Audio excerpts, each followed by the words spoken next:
Started for recording. Okay, go ahead. It's at number 12, Uh-huh. and it says that the Indian snow dance. Indian snow dance and watching for it to snow overnight. He's doing the same dance. Yeah.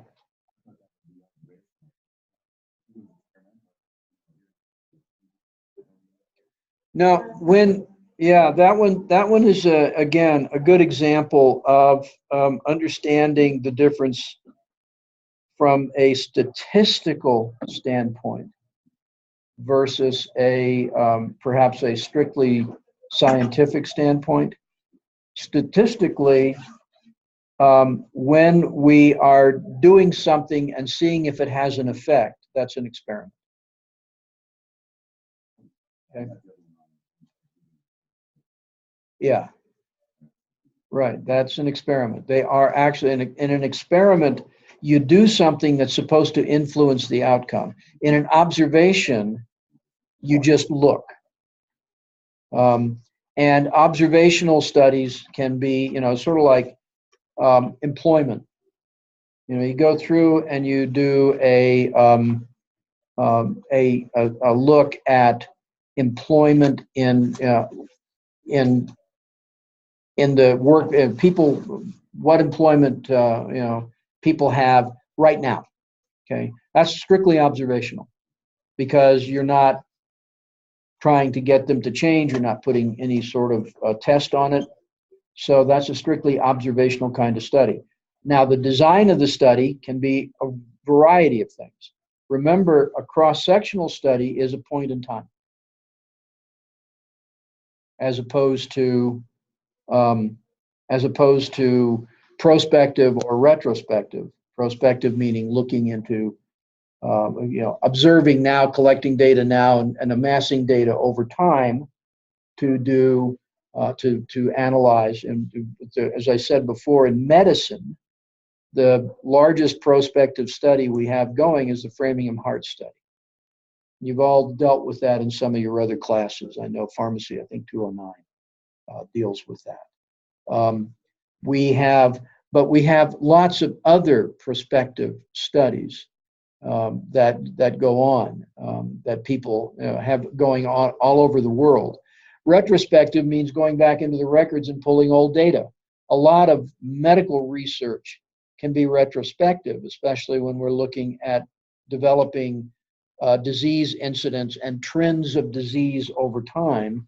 Those are almost all retrospective, though we can carry it forward into a prospective phase.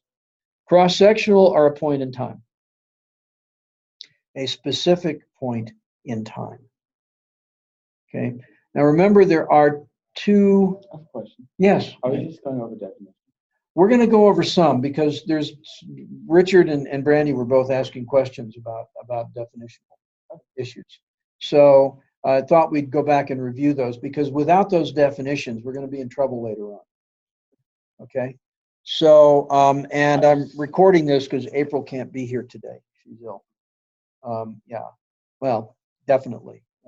Sorry that she isn't, but nonetheless, we wanted to take a look at the different kinds of data. Remember, there are quantitative and qualitative data. Quantitative data are numbers. The weight of babies, number of children that College America students have. The speeds. Remember we talked about the New Jersey thing with speeders. The speeds at which people are driving. Okay, and then qualitative is anything that's not quantitative.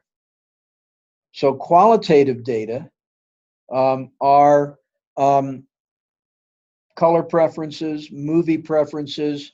In the case of the New Jersey speeding things, the race of the speeders. Those are all qualitative.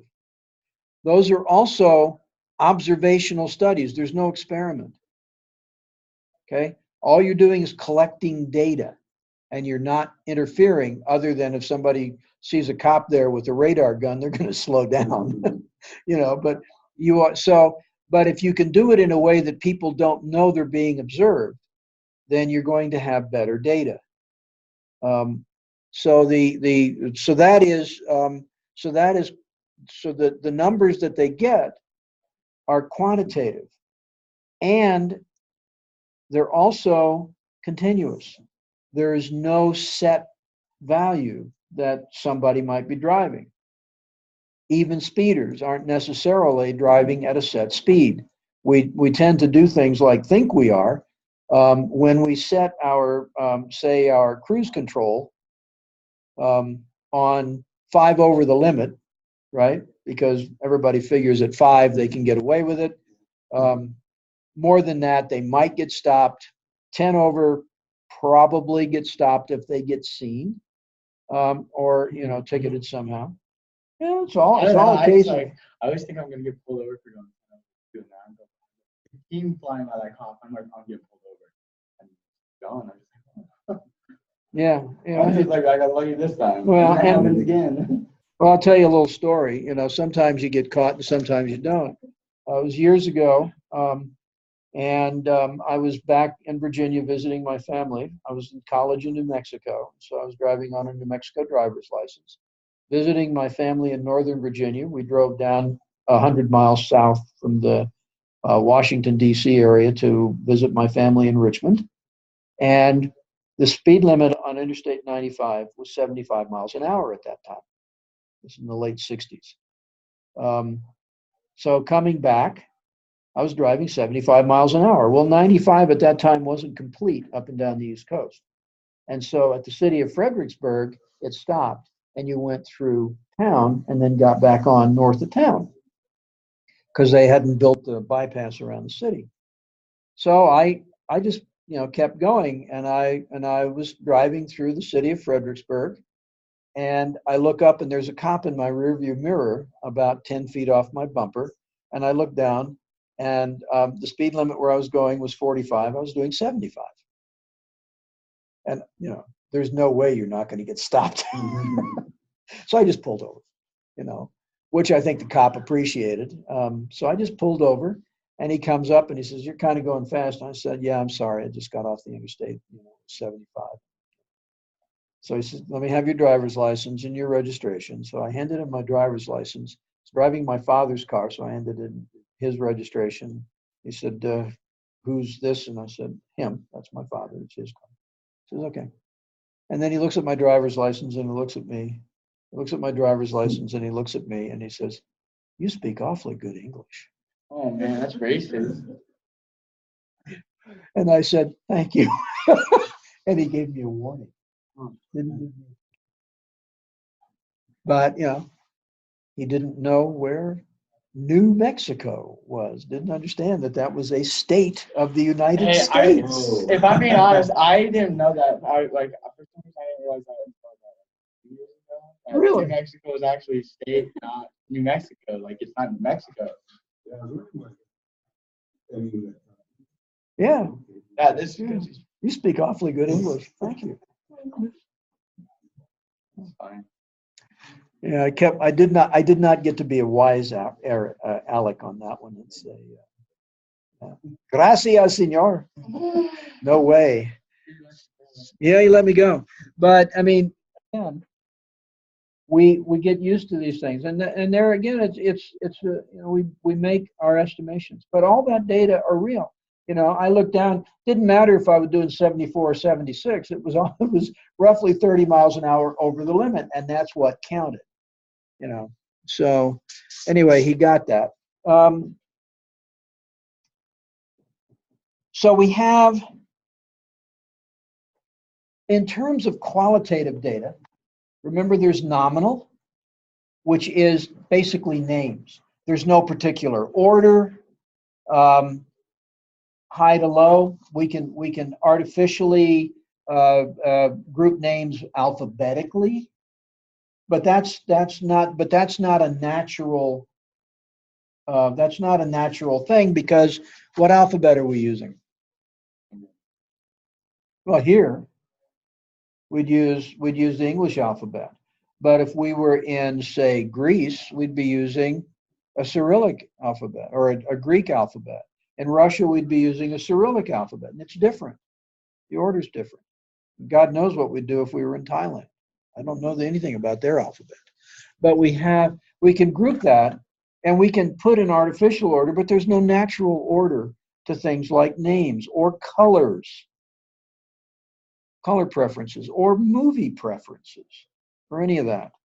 Ordinal is data that we can actually put into some sort of order. Good, better, best. Okay? Right? Or, you know,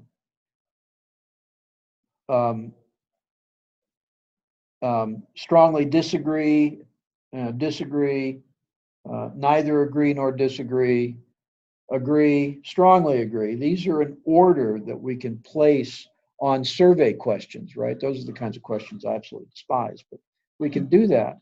But there are, you know, there's no quantitative difference between those, right? What's the quantitative difference between strongly disagree and disagree? There's no quantity to it. We can't really put a value on that.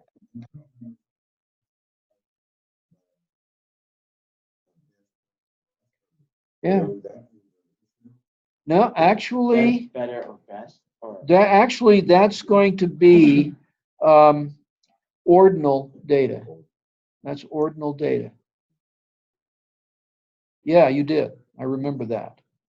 That's ordinal data because there's it can be an order, but there's also no 0 point. Okay. There's interval data.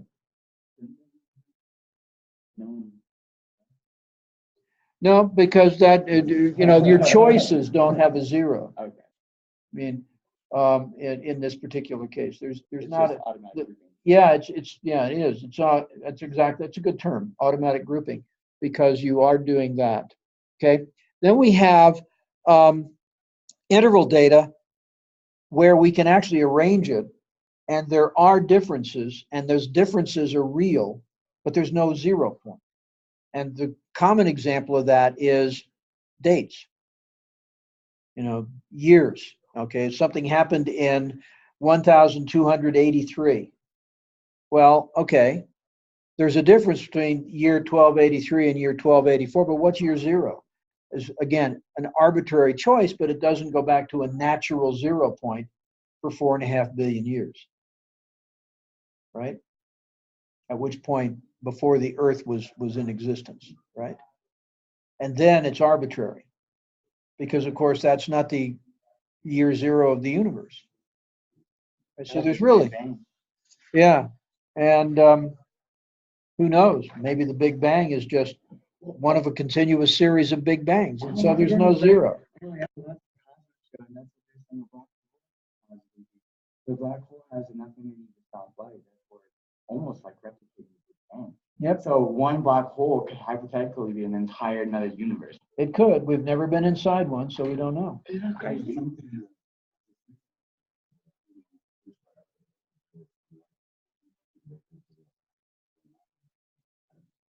Maybe the black hole itself is dying, and so it's slowly starting. Energy does escape from a black hole. It's something that was theorized by Stephen Hawking. We call it Hawking energy, and there is, because black holes eventually evaporate. They lose energy. Now, eventually is a long time. Yeah. But nonetheless, eventually, this Hawking radiation ultimately evaporates, because in reality, if there weren't something going on, we couldn't even detect that they were there, because nothing theoretically escapes the event we horizon. didn't even know anything was about a black hole until like an asteroid or something actually got caught. Its edge was caught on the black hole, so we were able to see the asteroid going in a circle, and we were like, what is happening? How's this happen? Yeah, so black holes. So theoretically, that was proof that they were there. Black holes have been theorized, but that was proof. So we have but ratio data is the same as interval, meaning the data can be ordered and there are meaningful differences, but there's a 0 point. Okay. You want ratio data? Look at our quizzes. There is a 0 point. You get everything wrong, that's a 0, right? And each question has a certain value. So that's an interval. And we have a 0. We also have a maximum, but that's all right. Data can have a maximum set. And in fact, the maximum often is practically determined by how we measure the data. If we're measuring, for instance, again, pulse rates in women, there really isn't a 0. A 0 pulse doesn't exist except if you're a corpse, and that pulse is meaningless at that point. There's also an upper limit as to what it can be before you get into other problems, right? So there are some data that look meaningful or look like they may be ratio data, but are really interval data. Because there is a discrete difference between 59 beats a minute and 60 beats a minute. Now, okay, just leave it at that. All right. So yeah. I mean, at that point, it's fibrillation. Yeah, it goes to 0 quickly after that, right? So then we have, so those are the kinds of data. Remember, we have discrete versus continuous. We have nominal, which is qualitative. Nominal can also look like numbers. If you're looking at, the example the book uses is the numbers on sports teams' jerseys. Those are just a substitute for a name. And in my soon-to-be son-in-law's business, looking at filming automobile racing, there's numbers on the cars. The numbers have no real meaning other than they belong to a person. They're a substitute for a name. So nominal data can look like numbers. You have to look at its use in order to determine whether it's nominal or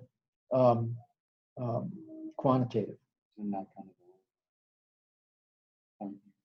Well, part of it. Look at the use of it. Yeah, look at the use, and in terms of use is, and in terms of use, I mean, for numbers, if we're looking at doing quantitative research, that use is clearly to take those numbers and generalize them into some sort of explanation as to what the numbers mean.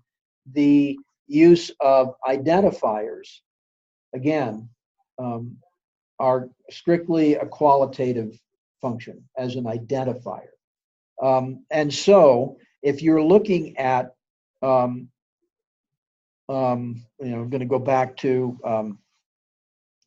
the pharmaceutical industry. When we're doing clinical trials, we don't have patient names associated with in order to properly double and triple blind a study. We don't use patient names. Patients get a number, and that number can be any kind of construction. It can be a multi-component number like 12-23-3. It just depends on how you set it up. It's all a label. So those numbers are irrelevant. What's relevant then is the outcome of the study, which generally speaking is going to be continuous data.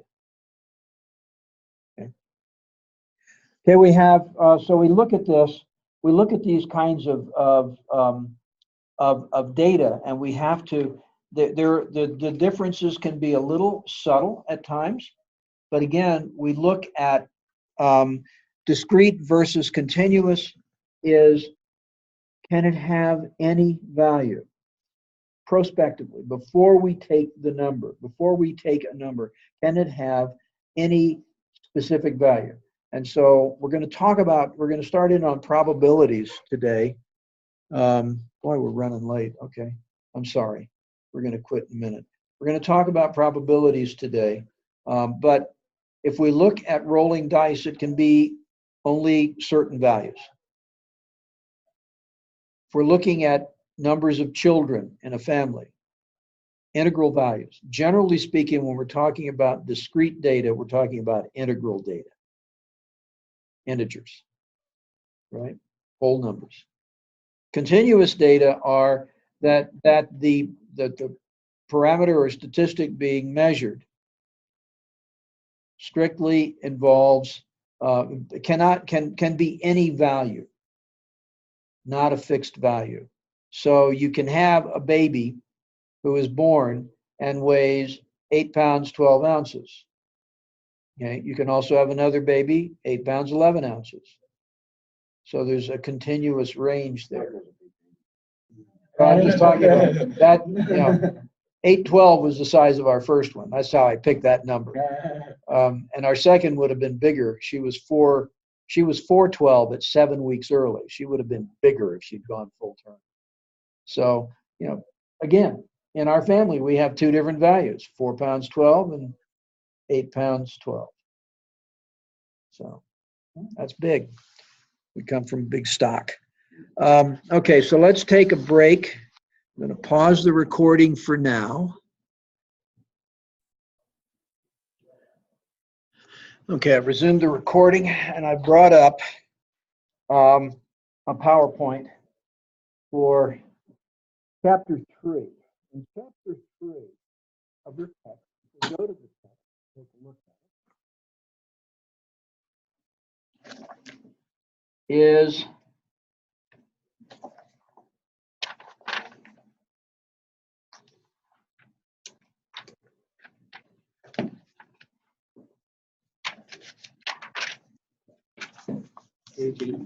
yep.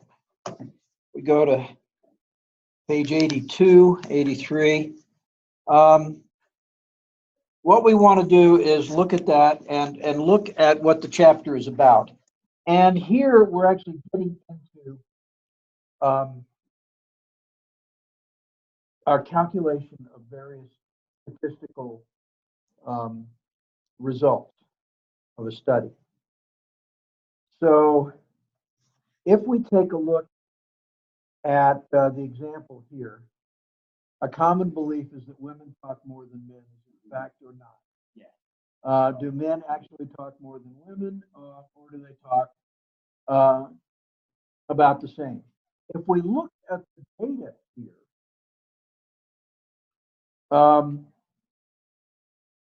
it looks like a sample size. We have a few less men than women. So we look at the data, we got a mean sample, we got a sample mean, and that is the number of words spoken in some period of time.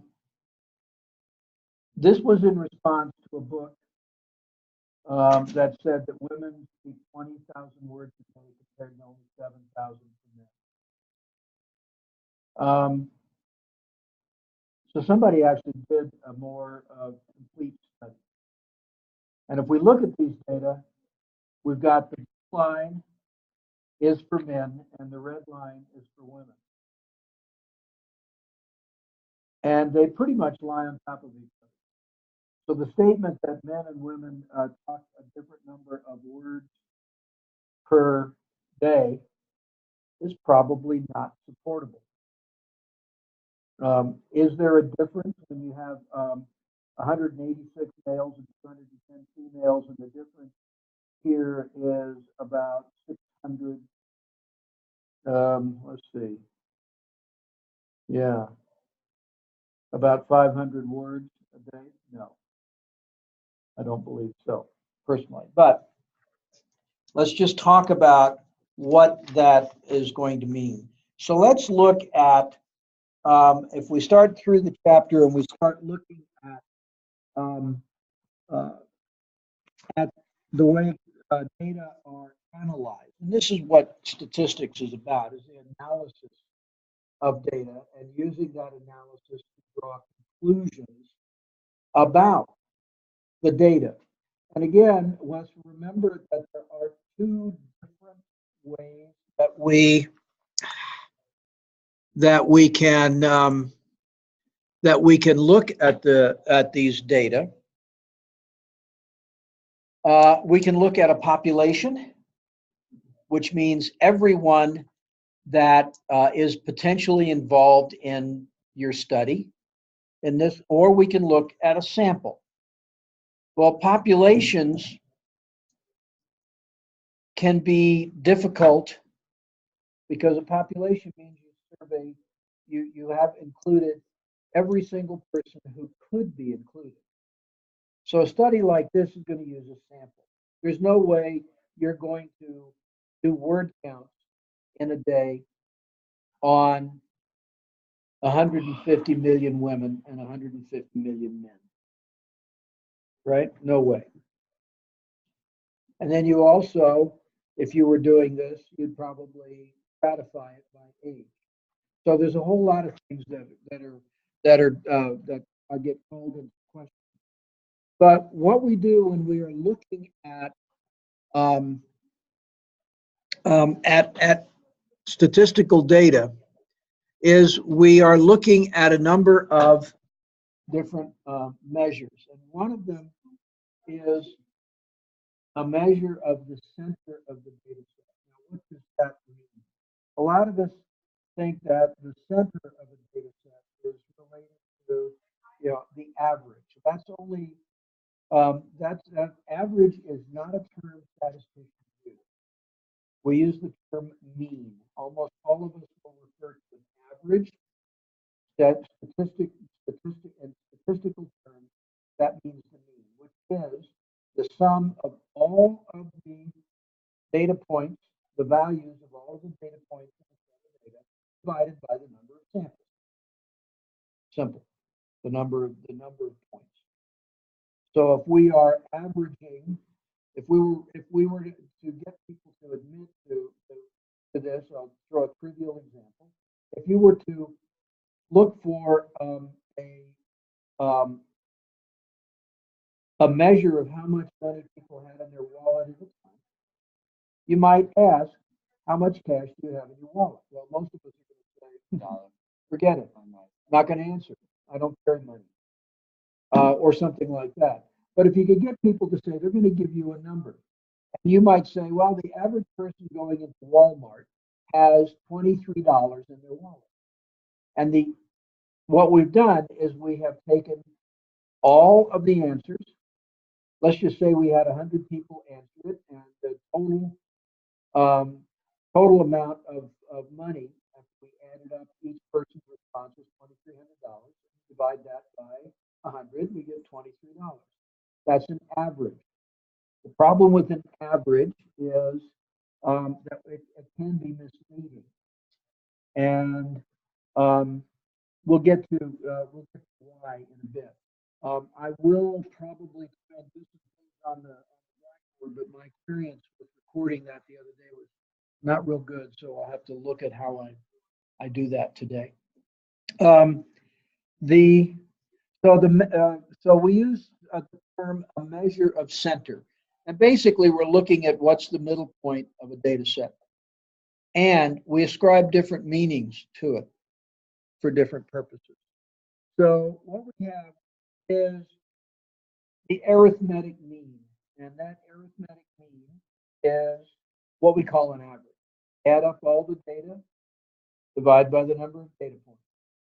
So again, with the trivial example that I used of asking 100 people going into Walmart how much money is in their wallet, you get an answer from those 100, and just add up all those and divide by 100. That gives you an average. That doesn't say anything about the next person walking in the door.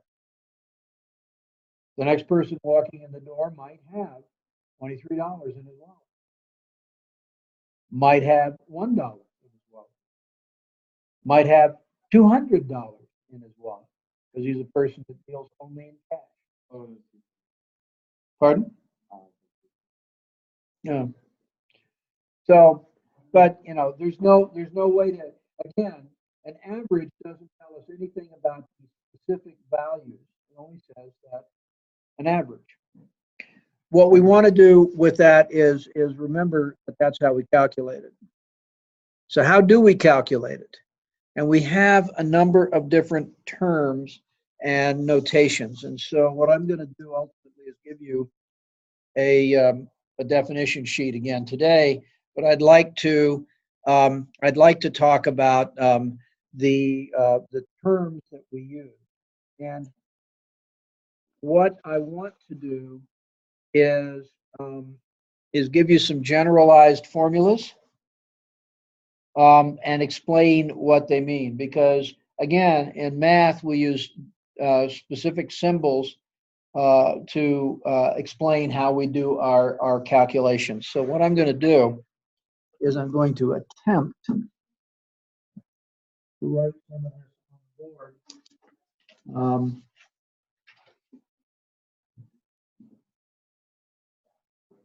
And see if I can get it.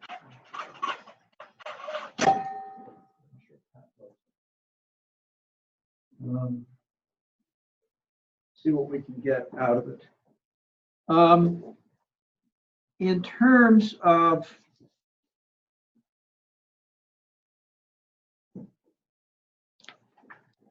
our notations, I want to write these down. I'm going to switch this around and see if I can get a better.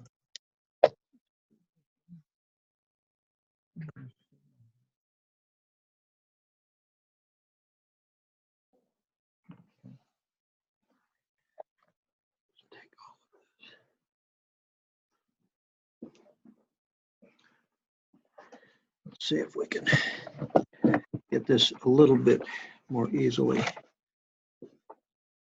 done. What I'm trying to do here is see if we can actually see any of this on the board in this light.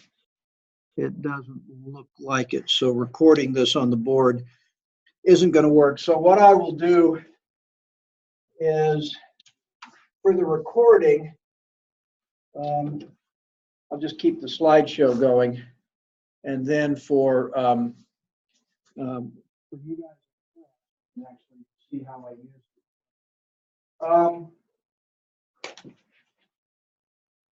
In terms of notation, we have symbols. This symbol means the sum, and it's the sum of a set of values. Often we will say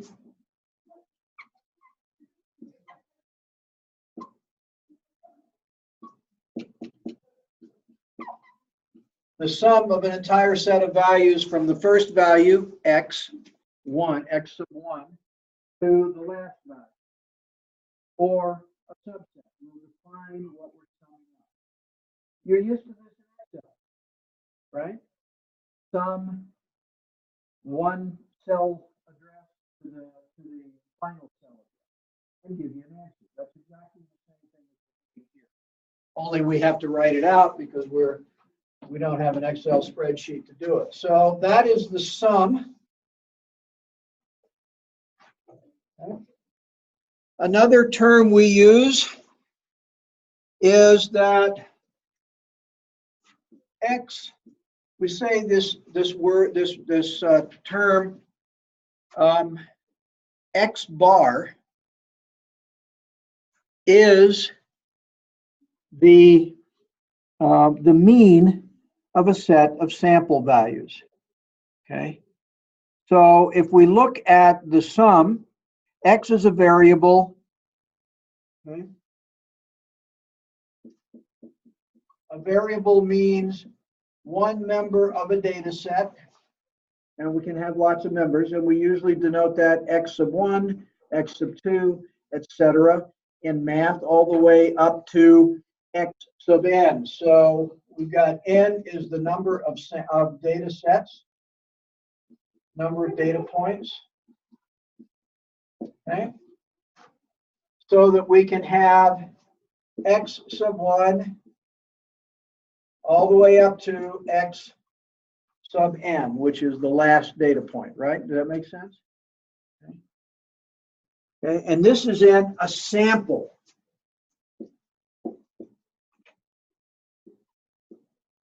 Remember, a sample is a subset of a population. If we are collecting data from an entire population, statisticians call that N, capital N is the number of data points in a population. Okay. So the number of data points in a population, or data values, number of data, the number of data sets. So the set of data that we have, we're going to use these. I'll give you a definition sheet that has this on it as well. But we use these things regularly in our calculation. And remember, there's a difference between population. Okay. If we were doing something involving all if we were doing partial 10% say of college American students, that would be a sample. Clearly, for small populations, your best data is going to be to take all of the possible members of that set of participants in the study. In a large population, such as most of the polling that we see in politics and so forth, or looking at the number of people who go out in a city that go out to eat at a restaurant once a week or something like that. So that's the kind of thing that's often done. We'll take a sample. We'll take a small population. I was using Loveland last week as a base for calculating things. And Loveland is a city of about 77,000. Can we do a survey of all 77,000 people living in Loveland? Well, yeah. It would be difficult. It would be expensive. So we're going to take a sample. How big that sample is depends on what we're studying.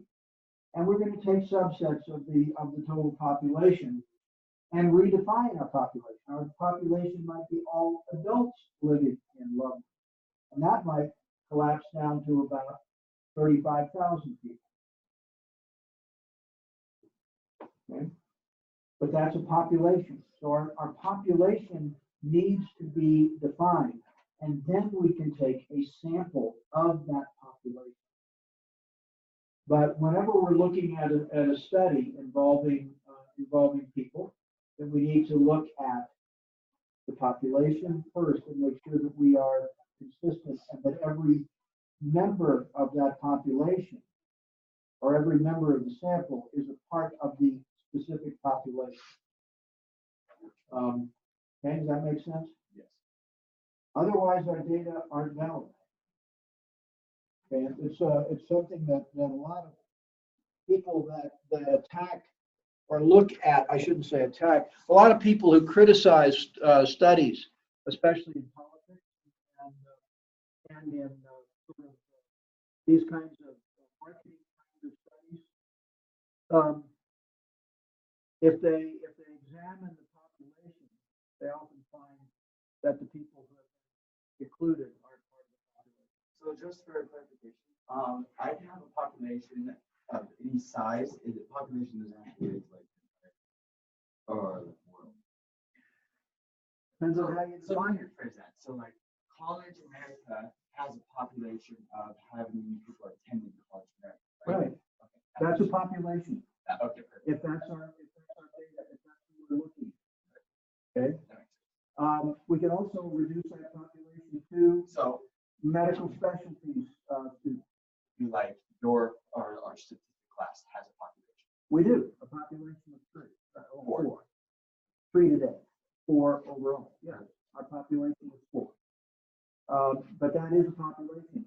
If we narrow it, we can define our population to whatever level we like. Okay. But again, if you're starting to do statistics, you have to remember that you have to be careful not to try to take a small population and generalize that to a larger.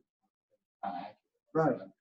And the fact is that if we just look at this particular class, the 4 of you in this class, we can't even generalize to all students who will take statistics at College America or who have taken. And so we have to be careful in defining and choosing our population. Okay. So if we then look at how we make use of these terms that we've defined, we can set up an equation for calculating the arithmetic mean. Okay. So we have two equations that statisticians use for arithmetic mean. One is we define the arithmetic mean of a sample as x with a bar over. We call that x bar. X bar, okay, is going to be the sum, okay, of all values of x and then divided by the number of values. Okay, so that equation is exactly what tells us what the arithmetic mean is. So if we have 100 values, we're going to add up 100 different values of x and divide by 100. That's our arithmetic mean. Yeah. Now we use the Greek letter mu to define the arithmetic mean of a population. So if you see a study and they have done, they've defined an entire population and gotten a value for whatever they're doing from that entire population, let's just take the babies here at College America. Okay? Our population, we wanted to know the average number of children of our College America students. Then we would poll every student. Some are going to have 0. Some are going to have 1, 2, 3, 4, even 5, maybe more. I had a student down in Denver with 6 kids. Without hate bars. Yeah, she had 6 kids. He gave birth to 6 kids. But that's a good point. You know, are we looking only at the children within the family, or are we looking at children that are biologically yours? So again, defining what we're studying. In this case, I'm just going to assume it's all kids in the family, because we do have people in the family. And that's fine. Kids need parents. So we would look at that. That would be a population. Same with the weights of the baby. If we actually talk to everybody, kids, and got their weight at birth, so I'm just going to really define this so that we have very specific numbers. Got the weight at birth of all of the kids, every child of every student here at College America. That would be a population. So we would add up all those weights and divide by the. We're going to include a lot of zeros in that because, of course, a person who has no children, the answer is 0. That was the weight. So you have to, again, figure out, are you going to only include those who have children? Are we redefining our population to only those who have children? Because there are a number of people here who have no children. Right? And so, again, being very, very careful about how we derive the information. So we have that as a means of measuring the arithmetic mean. Okay. So what are the advantages? All you do is right? All you have to do. And of course, if you are collecting data, where are you going to put it? You're going to put it into a spreadsheet. And it's easy to do the calculation in that way. You can even use the formula that they give you, but you can also do it by hand. So the mean, arithmetic mean, is something where we have a limited, generally a smaller set of data, and they're pretty compact. I mean, just looking at the weight of babies at birth, the range can be from really small, premature baby, could be, as little as a couple of pounds, to a large baby. I think the largest on record was, well, way too big. But mostly there's going to be a limited range of those weights. It's usually going to be anywhere from 6 to 9 pounds. So there the arithmetic mean is usable. But what happens if you have a data set that is not nice and compact and distributed? Let's look at an example used in the book is the salaries of college football. Okay. They're going to range, and in many cases, you're going to get, if you look at, let's just write that down, salaries of college football coaches. In this case, I mean gridiron, not soccer, right? Whereas most of the world talks football. Salaries of coaches, and we'll say head coaches, right? No assistants. No, not assistants. So we're gonna, yeah, so that's gonna change things incredible. So we're gonna make this head coaches, okay? So you're gonna have your salary range can be anywhere from, theoretically 0 at a college that had no football team, right? Up to some maximum number. And here we'll just pick a number. We'll say it's $3 million a year, which actually is probably lower than the top that's paid. But most of your data are going to be down in some lower range because most schools don't pay their head coaches, their head football coaches, millions of dollars a year. All right? So what happens here? We've got the majority of our data is going to be here. There'll be a few more here, and there'll be maybe a couple out here. If we take all of these and add them up, then the average, the mean is going to be skewed away from this grouping. Okay. So what we have a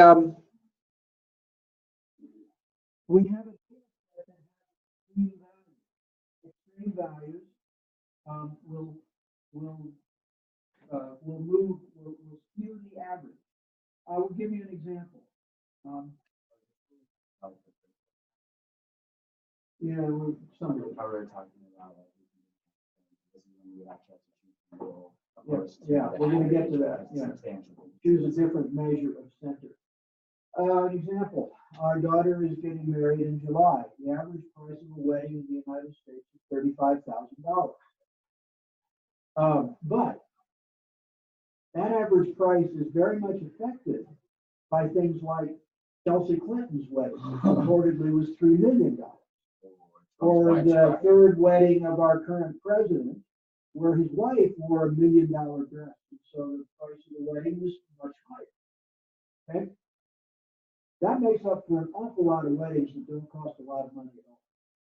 So you can see that we need a different measure. If you're actually planning a wedding and you know you're not going to be on the $3 million end of the scale, you need to have a better answer.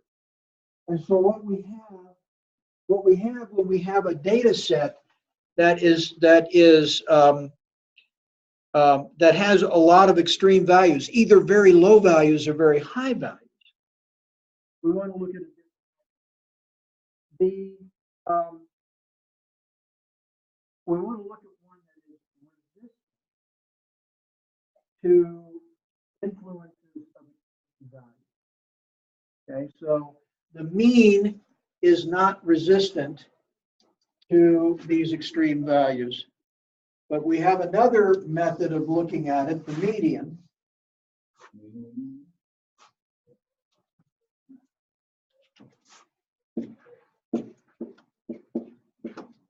median value is actually very easy to calculate. The median value is the middle value of a set. Okay? All you do is you line them up. So what happens when you have data like the data we were looking at last week, the heart pulse rate data? What you have to do is list all the data. And again, this is where Excel is brilliant. And you go through and sort it by value. And you put it in order. And then you choose the value that is right in the middle. Okay? And if the value that's at the middle of the data set, okay, if it's an even number of data points, then the middle is going to be between two values. So you just average those. Take the mean of those two values. But all we do is look for the middle. Now we have gotten rid, okay, if we've got, let's say we have 10 values, 1, 3, 4, 5, 6, 7, 8, 9, 10. Right? 10 being way out in right field. So what we want to do is the average might be to add up these numbers. We're going to get a middle value somewhere over here. However, the median is we take the middle value. So the middle value is actually between values number 5 and 6. So we take the mean of this, and this is much more reflective of, hey Anthony, much more reflective of the middle of that set of data. What we call a resistance measure of the middle, because it is much less influenced by that, it's much less influenced by the extreme value. Okay, many times that's what we want to do, unless we have a data set that can be shown to be of a normal distribution. And remember, we'll get to that in a bit, but a normal distribution is your bell curve. That's a smooth data set. There are extreme values, but the extreme value on the low end balances out the extreme value on the high. And in a population, you're more likely to see that kind of distribution. Okay. Now, for some kinds of data. So does that make sense? Mm-hmm. Often when we use median, we'll use, remember the average or the mean was X bar. Here, when we were talking about the median, we call that the X tilde. The tilde number. So X tilde is what we call that. It's, as I said before, it's a resistant measure because it's not affected as much.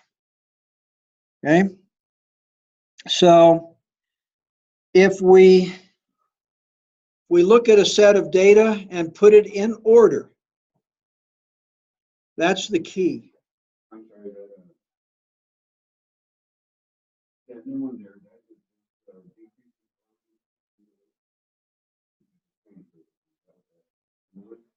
The symbol is tilde is basically that tells you that we take the median instead of the X bar is the mean and the tilde is the mean. So the first key that when taking the median is put the data in numerical order.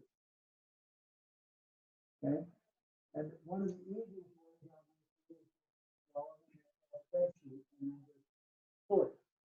Right? That's what I would do. If you've got more than, say, 5 or 6 values, it's a lot easier to do it that way. But if you have just a few values and you can put them in order, then you will have you can just look for the point right in the middle. And remember what I said, if you have an even number of data points, then the middle is going to be in between, you know, two of them. So you just take the mean of those two. Okay, an example in the slides is a data set that is ordered, given first, and then it's reordered, and then they choose the center point. If it's an odd number of data points, then obviously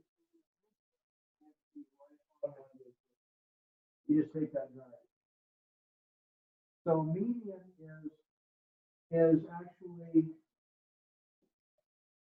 there's really, the average of a data set is easy to calculate, especially using things like spreadsheets.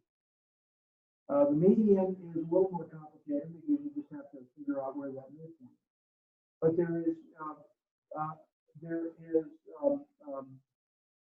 there are good reasons for choosing one over the other. As I say, the average works when you have a fairly smooth set of data or a compact set of data.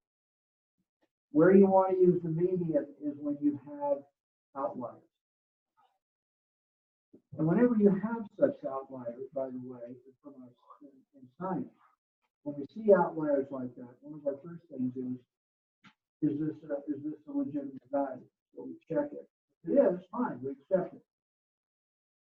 Okay, and then we deal with the statistics after that.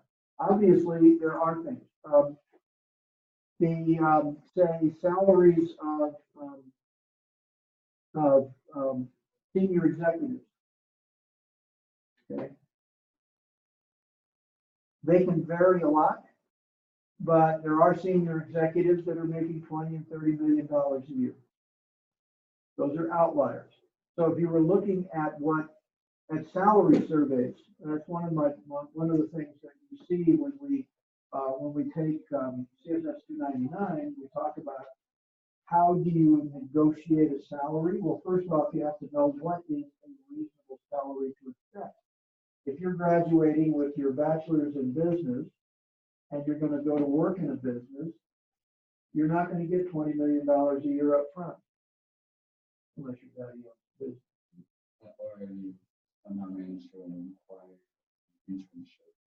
Well, you're not going to get $20 million. I mean, outside of like if you had an internship from getting that job. Yeah, but the chances of you starting at the top salary in an organization, when you're fresh out of school, not going to happen, right? So what you want to do is you want to look not at those extremes, but look at the median of the data set, and you want to know the minimum and the maximum. Okay. So we have several other terms that we use. So we calculate the median or the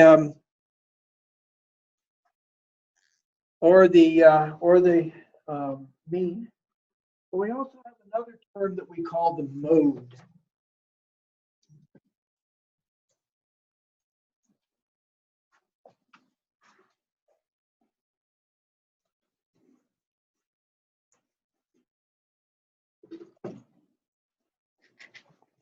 The mode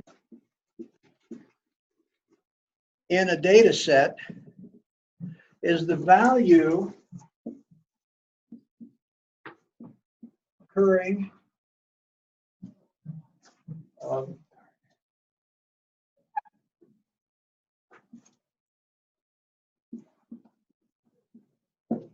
most often,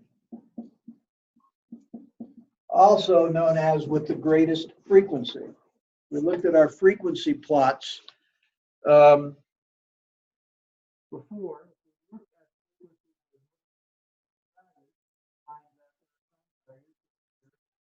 More often than others. A data set can have one mode, can have no repeat in the answer. Okay, or it can have multiple. Yeah, you can have multiple modes. There are data sets with values that occur with the greatest frequency, we call those bimodal. And then there can be more. It can be multimodal. Or nothing that's repeated at all. You can have, if you have 10 data points, and 2 of them are the same value, Right. that value is the mode.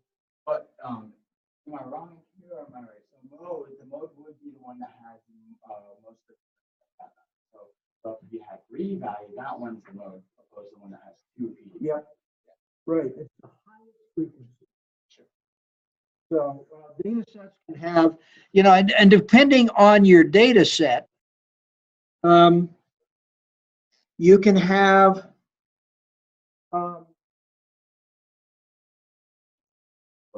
Okay, so you're more likely to see a mode in a larger data set of potentially limited value. Again, let's go back to the babies and the way the babies at birth.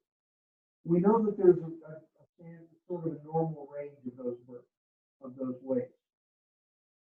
But we have no idea how many babies are born with the same weight. If you have a sample that's a very small sample, maybe 10 people, chances of having a mode are not so good because they're likely to, all of those babies are likely to have different birth weights.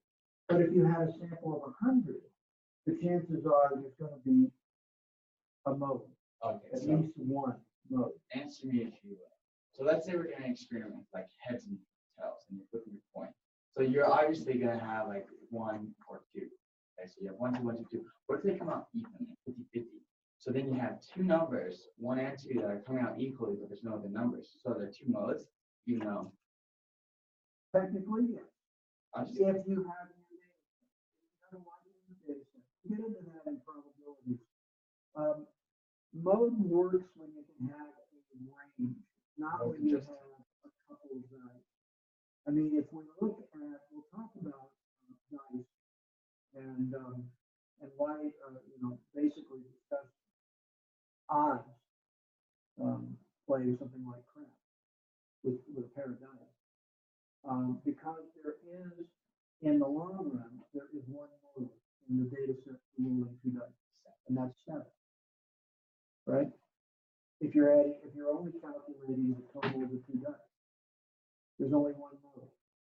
But if you roll it, say, instead of rolling it 1,000 times, instead of rolling 1,000 times, if you only roll maybe 10, you might not have any.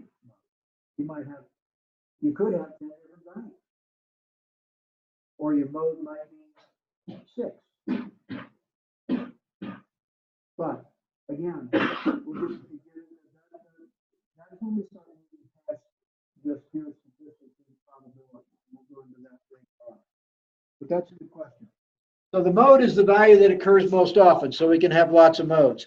So you can have a data set that has none. No mode. You can have a data set that has several modes. But in order for a data set to have several modes, they each have to have the same frequency. And so if you've got say 100 data points, and 10 of them are one frequency, 10 of them here, and 10 of the values are the same. Doesn't matter if you have several where the frequency is 9. The mode of that set is still the 10.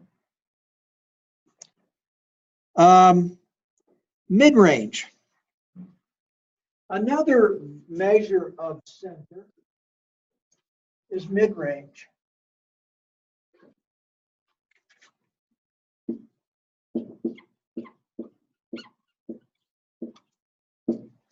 Okay. Don't confuse mid-range with middle, even though it is the center. And what it is we add up minimum value plus the maximum value and divide by 2. let's go back to our football coach. Minimum value might be $25,000 a year at a little bitty school in, someplace in the country. The maximum values are $3 million. So our mid-range is half of $3,025,000. In other words, $1.5 million plus $12,500. That is not a good measure of the middle of that data set. That's very high.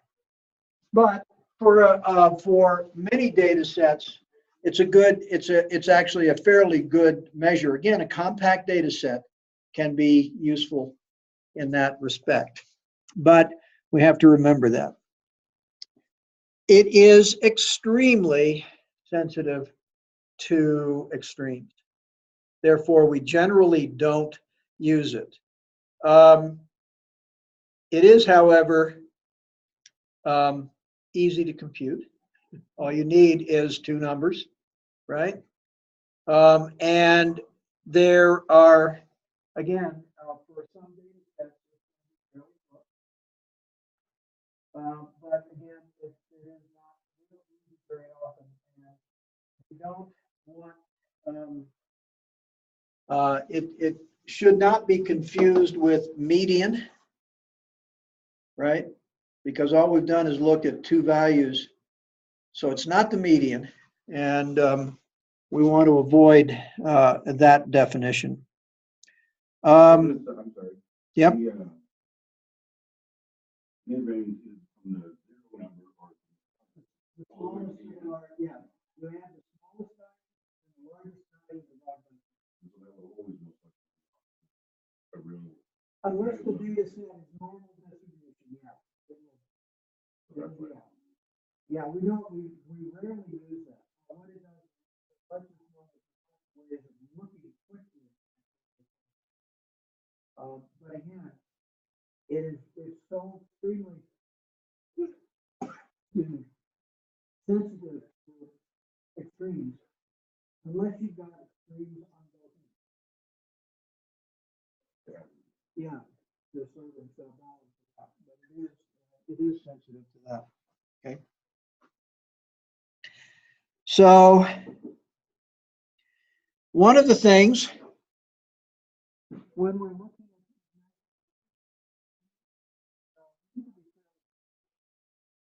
in our thinking, does it make sense? Is the answer taking, it really is all of them. Some that are meaningless, same with salary. That might more for someone. And so when we are looking at that, what salary we can negotiate, what we need not to do is stars in our eyes. Somebody makes an awful lot of money, but the rest of it aren't. Years ago, I read a very interesting, and that was just looking at the average salary of lawyers. Okay? Now we think of lawyers as getting, yet the average, but many lawyers are employed and not for profit. They're employed as in corporations, doing basically analysis and drawing up contracts. They work for corporations, not for big law firms, making $400 an hour. The average salary for a lawyer was $18,000 a year. Now this is 30 years ago. This is 30 years That's ago. like a normal. Yeah. So if you were looking at that and saying, well, the average lawyer makes $18,000 a year, I can do better than that as a Obama. As a board McDonald's. Yeah. So, so don't, but if you look at the distribution, there are lawyers that are making, tens of millions of dollars a year. And that gets skewed also by the gigantic um, class action settlements where the lawyers get hundreds of millions of dollars, and each of the so-called plaintiffs gets a buck and a half. You know, it's skewed by that. So you have to be very, very careful about how you use these numbers. And people throw numbers around. When people start talking about the average this and the average that, the question that we ask is, what is your data set? How did you collect the information? What are you excluding and what are you including? Because if I were looking at average salaries for, say, a senior executive in an organization, I'd throw out the $20 million a year guy from that calculation. And the reason I would is because it's unreasonable to think that that's where you're going to start. Like, not 1%. Yeah, you wipe it out, just ignore it. I mean, that's one way of doing it. But if you use some of these other measures of center, like median, that's going to help deal with it. Then you've got a starting point for salary negotiation. And most people don't understand salary negotiation. They have this idea that, oh, I'm going to make a fortune. And years ago, when everybody and his brother was getting MBAs because MBAs were making a fortune, well, pretty soon MBAs became, you want fries with that? Mhm. You know, because they overpopulated the market, and all of the big money positions were gone. And they were gone to people who weren't going to get out of them anytime soon. Mhm. So you have a lot to think about there. So think about how the data were collected and whether the results make any sense. Okay.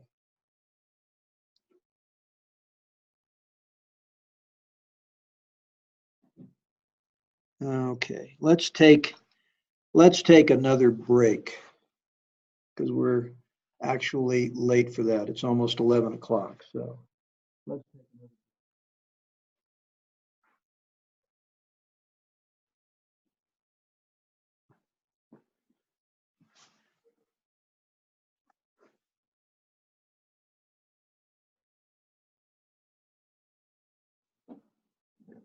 And we're going to resume the recording.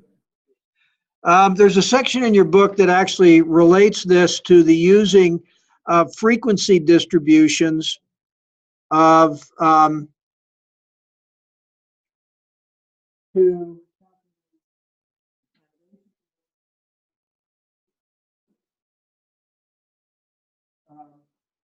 plot, look at the range, here's the mid-range, and multiply the mid-range by the number of the range.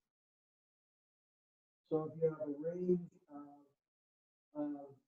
say 5, say the range is 5 to 10, the mid-range is 7.5, way between them, right? And then if you have 10 data points, then the total value for that range would be 75. So what you do is add up those values for The data points be the frequency. So let's say if I have a range of 5 to 10 and there's 2 frequencies in there. you have a range of 5 to 10, and there are 2 values in that range. The frequency is 2. We go back and look at frequency plots. If you have a set of values, and we've established the ranges that we're going to be dealing with, and the ranges can be 2 or even 1. But what we have is they're continuous. The ranges are continuous. So if we have a data set that stands a point of 0 to say 20, and we've got 50 data points. And so we may want to say, okay, our ranges are 0 to 5, 5 to 10, 10 to 15, etc. We're going to create 10 ranges. That's about the maximum you could do and use frequency. And then we'll just take how many of the values are between 10 and 15. Say we have 11, 11, 12, 13, 14, 15, 15, 15. We just add up the number of those points. And that's And that's the frequency. The frequency is the number of times any data appear in the range, in the individual range. So it could be a range, it doesn't have to be exact, No, it doesn't have to be exact. as long as it falls No, in you that can range. use frequencies in that way to estimate the midpoint of your data. It's a valuable, it's a useful point. So what you do is you look at the midpoint of the range, whatever value that midpoint is. And remember, it is the minimum plus the maximum divided by 2 for that range, basically. And then multiply that by the number of data points within the range. I guess I'm kind of getting confused on data points and frequency. Why is there data points and why is there frequency? I'm getting confused. Frequency is how many times a specific data point appears in. So So it's sort of like, go ahead. no, I'm Okay. And frequency is a little different from mode in that you're looking for the number of points of data that appear within a band or a range of the data. okay. Okay, let's go back to page. On here for mode, is that, mode is the one with the most frequent, so there's Yeah. more than one, but it would be the one with the most What's frequent. one with the most frequency? Let's go back to the presentation of data. I think that's chapter 2. Can I ask a quick question? Yes. When we're adding it all up and then dividing by the number of values there, that's for mid-range or? That's mean. If we're Okay, adding that's up mean. all the values and dividing by the number of values, that's That's mean. mean. Okay, because median is saying like if there's not a number of. You pick the one in the middle and basically take the mean of those two values. If it's an odd number, it's the value in the number. So If they it's an wanted even that- number, you take the so if average they of wanted the that to be two. more specific, they would ask you for the mean. Well, then that you would add them all together and then divide by their number. Divide by the That's more number of accurate data than- points. Well, no, the mean works when you have a data set that doesn't have extremes. Oh, okay. The median is usable, is what we prefer for data sets that have extremes. Yeah, like 5,000 to 27. Yeah, you'll see data distributions. But Nate, if you go to page 46, 47, 48. What we're looking at, let's just take a look at this pulse rate data for women on page 47. Okay, if we look at the data, the table for women, there are 40 values there.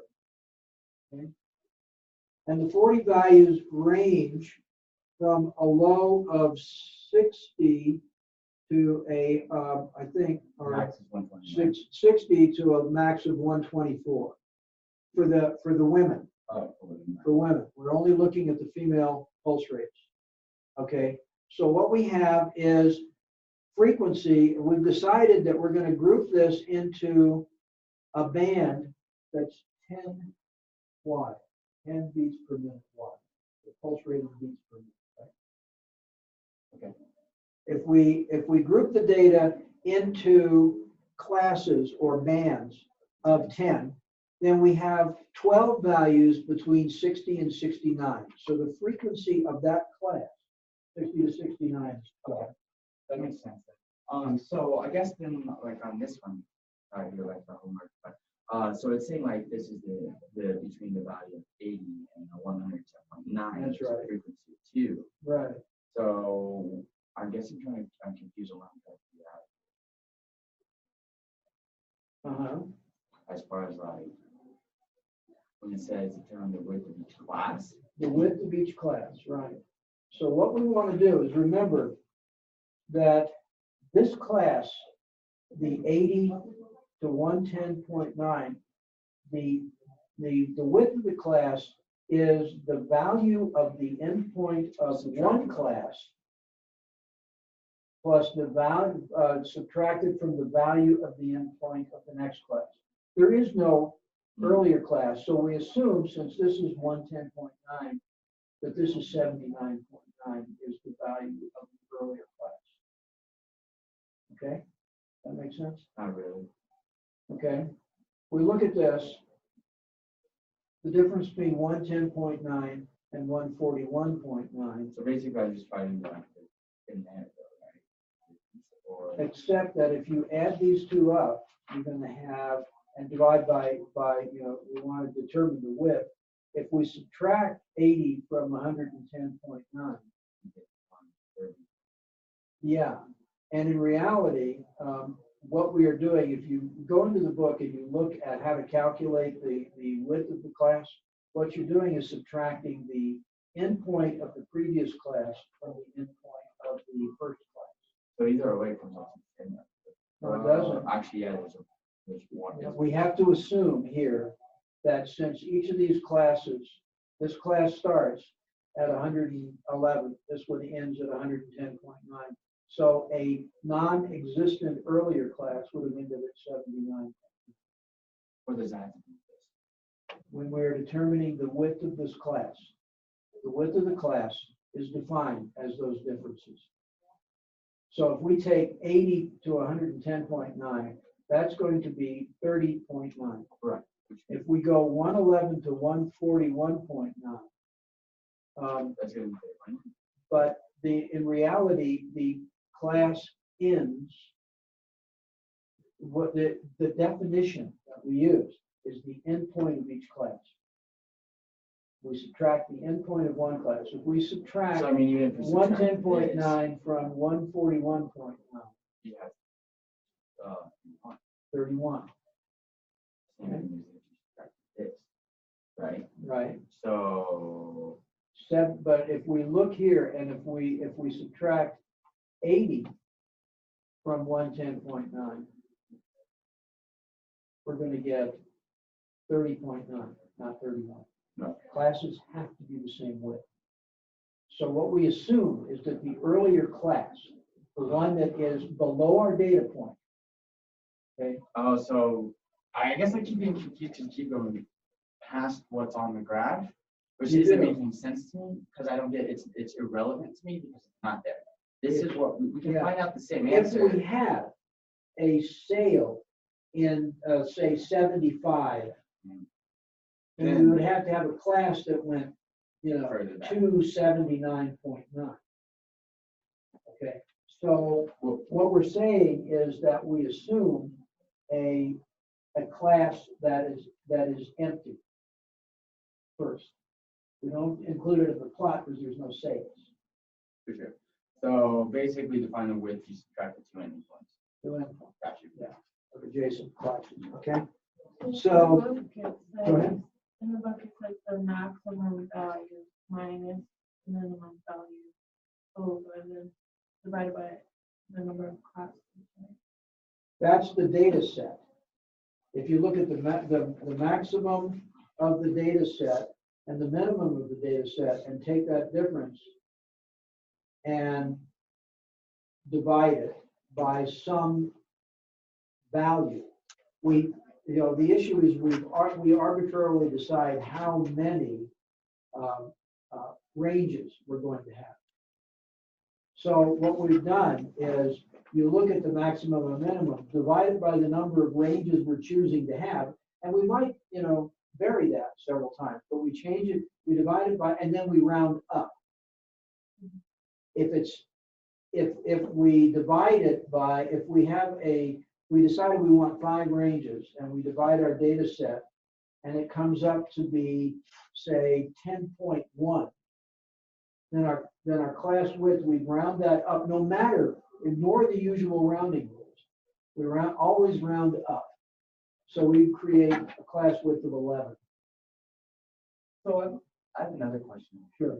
So if there was like the value of 75, as you said, would I have to create a whole nother class all the way down to 70.0 to the 79.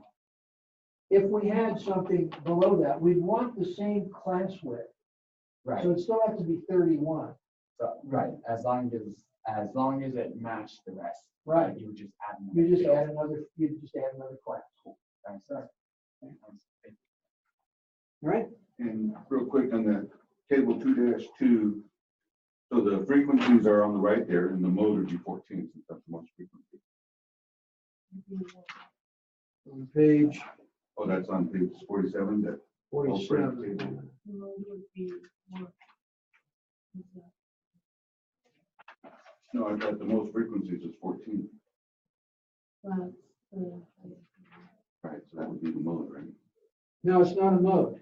When we're talking about a frequency distribution, we're not talking about mode, because all we know is that there are 14 values in the second class, 70 to 79, 14 values in that range. We don't know what those values are.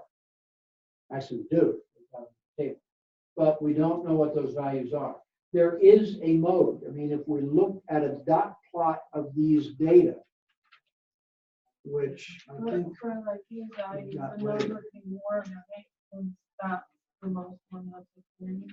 I'm sorry, Than this, like, Oh, out of those okay. numbers. I see, so it's not the most numerical number, it's the most values. the that- most values that are in the range. That double. So what we would do, if we were going to try and find a midpoint of this frequency plot, we've got 60 to 69.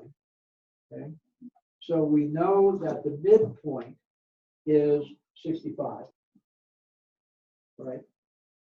So we have 65 times 12, because that's the number of points that occur in that range. Is this an absolutely accurate number? No. Because we don't know what the distribution in the range is. It's not even. But if we had enough data, it would average out. But in a small data set, and 40 is a small data set, in a small data set, if we do that 5 times or 65 times 12, and then we did 75 times 14, 85 times 11, 95 times 1, 105 times 1, and 125 times. Added all those up and divided by 40. That's the total frequency. Then we would have an approximation of the center of the midpoint or the center of the data. But again, it's skewed a little bit. We overcome some of the skewing of the data, but it's still skewed by these high numbers. Okay, still skewed a little bit. That makes sense? Yes. Okay. Hey, Mike, I kind of snuck in. Oh, hi, John. Okay. Yeah. We doing stats? Yes, we are. Careful not to trip over my. Yeah. How's it going, guys?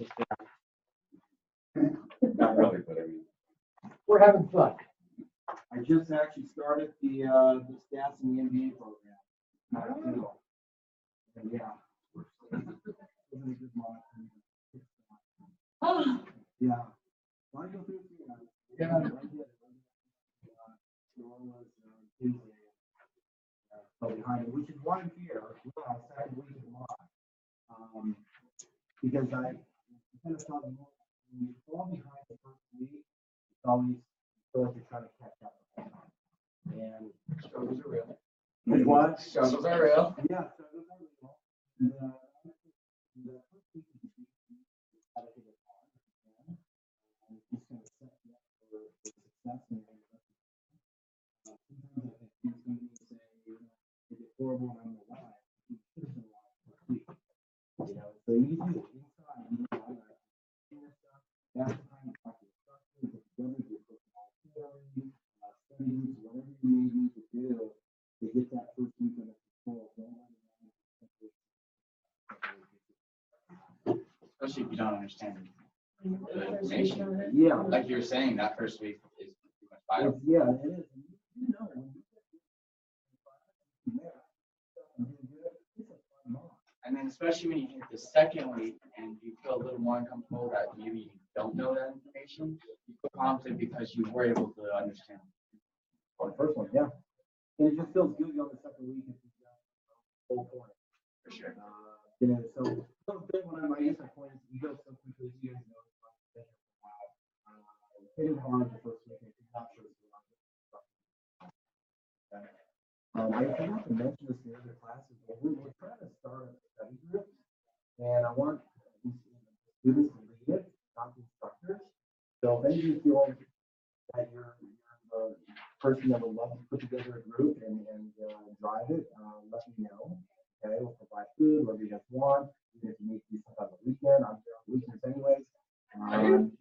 Dude, I'm in school and a family, yeah. I'm Friday, Saturday, schoolwork. No, it's just me. But if you guys wanted to, and then do it in advance, I can set it up. So I have no problem with that. So I am looking for people.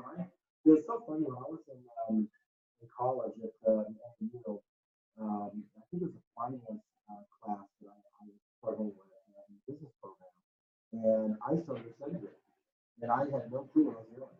I didn't know what was going on in the paper, but I found out by leading the study group that I actually learned more by trying to help others with material I was working with. That's what I liked because when I was like a helping hand at my work, I was learning more information because I found myself encountering issues I wouldn't necessarily encounter online. Right. Yeah, so guys, say about it. If you really want to do a study group, this is, whatever it may be, let me know. We've had the jam session going on for a while, and we're trying to start kind of switching that up and just come up with study groups and then let students drive that. And again, we can work around any hours that you guys want. Okay. If we go now, it's letter. December and Saturday 11. You guys get that? Sure do. You have any questions? Oh, no. Let me tell you that. I mean, I'm sure I did. It wasn't hard.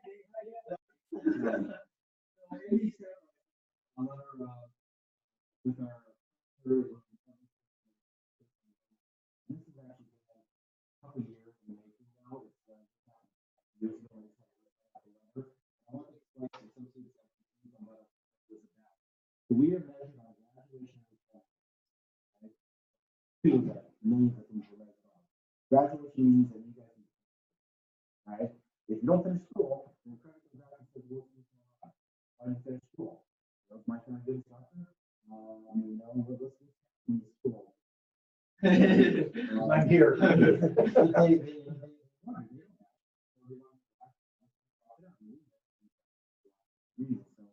need to stay in school. The other one is the employment rate. If you graduate, you don't get a job in the field, come on now. Why don't you get a job in the field? So again, many different reasons to be. The good news is that here at Fort Collins, we've hit the graduation rate, employment rate. We struggled on the graduation rate about 5 years ago in some programs. The other programs we did the employment rate, 5% off. Students are always going to school. That's really cool. So then why do we get a warning? Because we're branch. Okay. Denver has struggled. This is a population of the demographics. I don't know. They're working on that. They're getting that piece fixed. So if they get that fixed, they get off. So that's why we have. If the Denver branch was ever closed down, would it affect us? No, something would have happened like that. We would either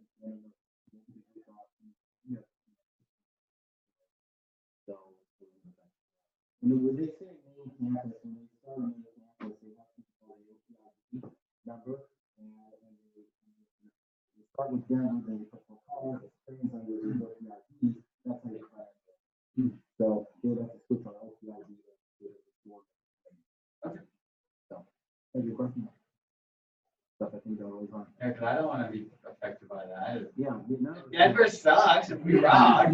Why should I get affected by that?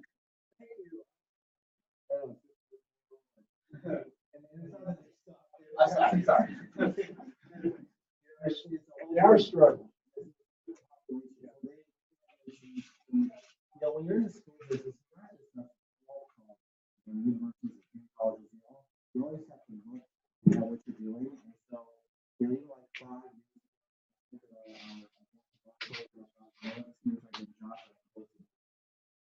so I do that myself. Where's the plan? Is this a viable program? Is it a lot of effort here? It might be fantastic out there, or it's not. You know, so that's as a director. All right. Guys, I'll keep talking. We got Stats. all right, man, baby. Thank you, Nate. Also right. Thanks, Joel.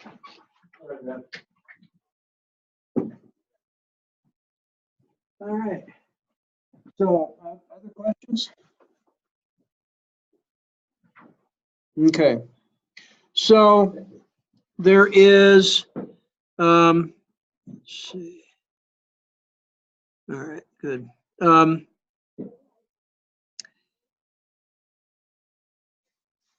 There is something called a weighted mean.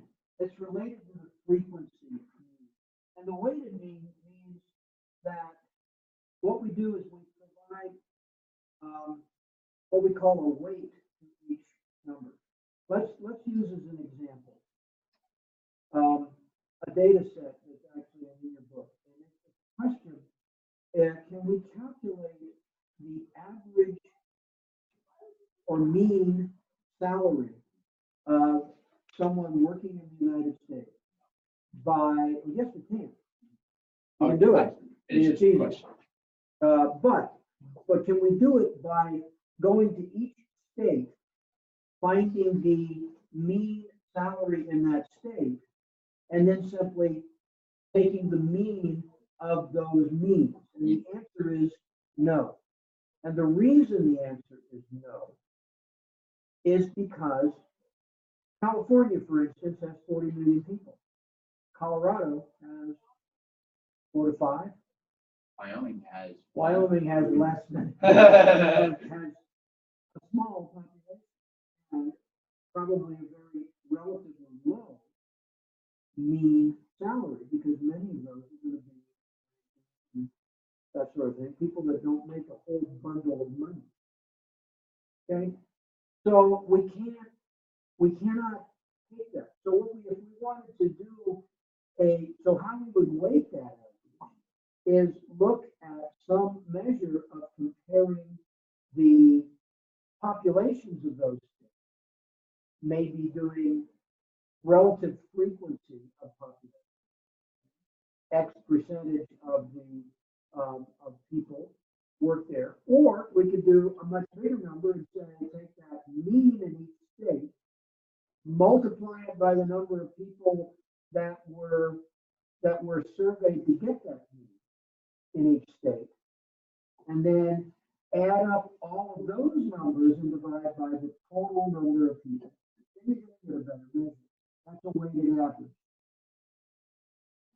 So the weight would say that we give more to California, a bigger number, a different number to California than we did to people in Colorado. We get a different number. So it also weeds out the states with very low average salary. Some of the states in the Deep South, for instance, like Mississippi and Alabama, salaries there are lower. Cost of living is lower. You know, there are many factors that drive salary.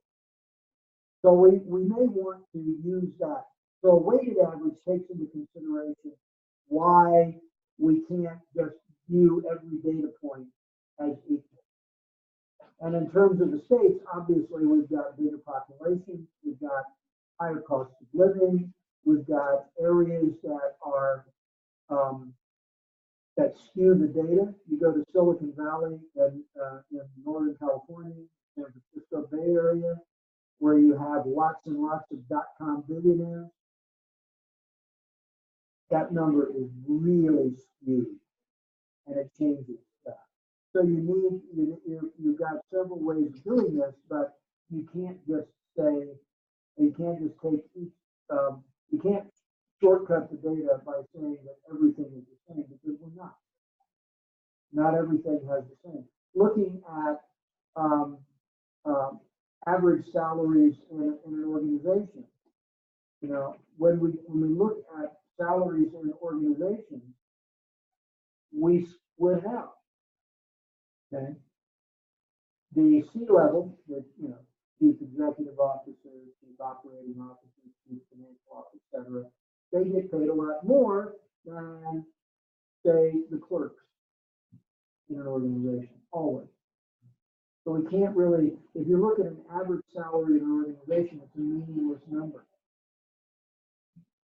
Because you don't know, you don't know necessarily where you're going to be in that. From the janitor to the The CEO. janitor to CEO, and quite frankly, in some cases, I think the janitor is more important. To be honest, CEOs don't like it when I say that. And I have said that to them. I'm sure that, they did a study, I don't know what I was watching, but they were saying where they picked the top 5 positions, the companies they looked at. Yeah, right. And in some cases, what we do is we will, in order to overcome that feeling of data, there's a method of excluding things. And so what we might want to do, if we have something like that football survey of coaches, take out the top 10% and then take out the lower 10% because they also count. And then take your mean. And it's going to be much closer to the median when you get done with that. So there's lots of ways of looking at that. So measures of the center, we got mean, median, mode, and mid-range. They each have their place, and they each have advantages under some situations and disadvantages under others. Almost, in some cases, some of these, like mid-range, is just really a rough measure. It's not a good one to have because it just goes from minimum to maximum. And so if you have a skewed data set, your mid-range is going to be out of, if you just look at where it was on a scale, it would be way out of the rest of the data. The median is probably, in general, if you wanted to just do one measure of the center of a data range, the median would probably be your best one. Okay, we can skew them. The mean has the advantage of being fairly easy to calculate, especially if you're using something like Excel or some other calculation method. But your median works out pretty well for that as well. So what's the best measure? It depends on what you're looking for. Okay. Now, one of the things you want to look for is the concept of skewing the data.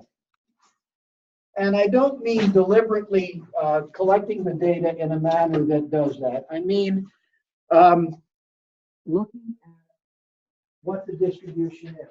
So let's just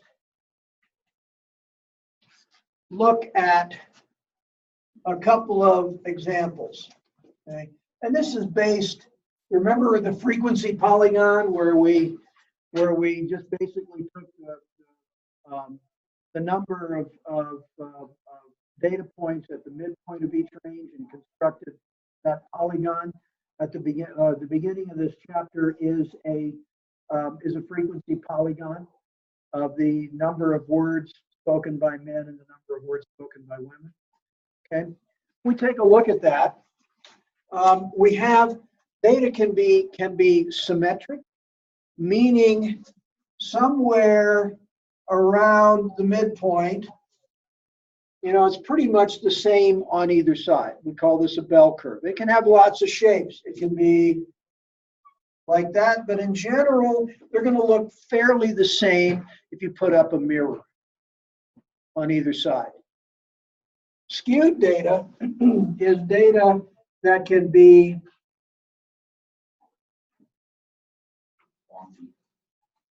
very much unsymmetrical. There can be extremes. Extremes don't have to be toward the far end. Our extremes can be at the beginning. No, we get to approximately the same endpoint, but the bulk of the data now is further down this axis. So either side can work. The extremes, if they are the same, your mean works pretty well. Okay? If you are, however, if the data is skewed toward one end or the other, that's when we really want to look at median.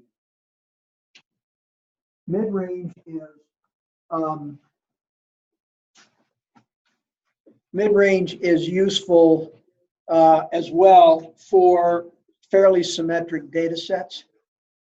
Again, if you look at your data distribution, mid-range will probably give you a pretty good measure of the middle of the set. There is a place where we use range. And we'll get to that later. Makes sense. Good. Okay.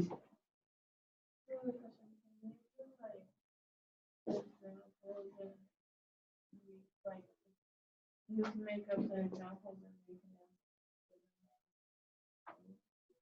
can. Okay. That works, yes. Hey. So for April, you probably didn't hear that. Brandy asked if I could make up an example of one of these distributions as whether mean, median, or mode would be a good way of looking at the center of the data. Okay. So I think she was asking if you wouldn't mind actually like putting maybe a couple of questions up there, and then as a class, we can decipher the mean, median, and mode. yeah, I think I figured that. Okay. I think. Awesome. What I'm going to do, actually, is look at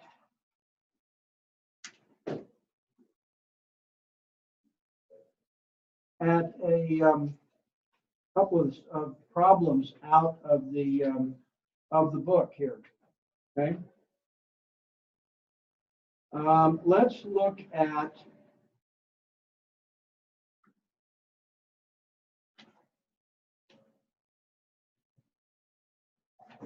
a relatively small data set of relative to the cost of flying. We're talking about from New York to San Francisco, okay?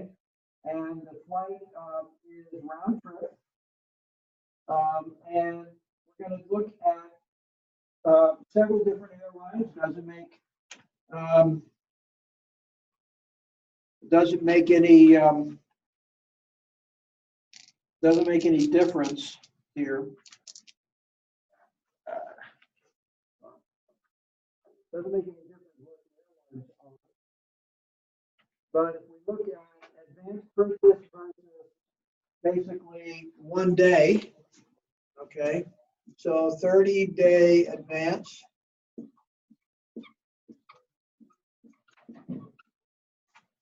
Um, 244, 260, 264, 264, 278. For another airline, 318 and 280. Okay, this is a round trip ticket. 1 day, and have different numbers: 456, 614,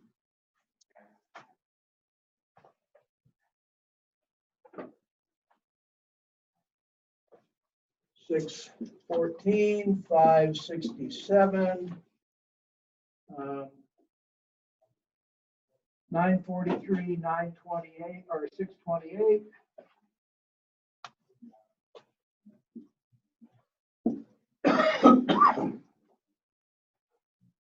$628, 1,088,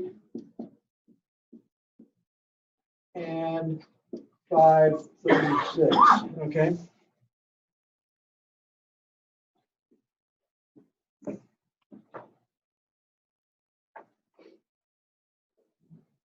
Okay, several things. First off,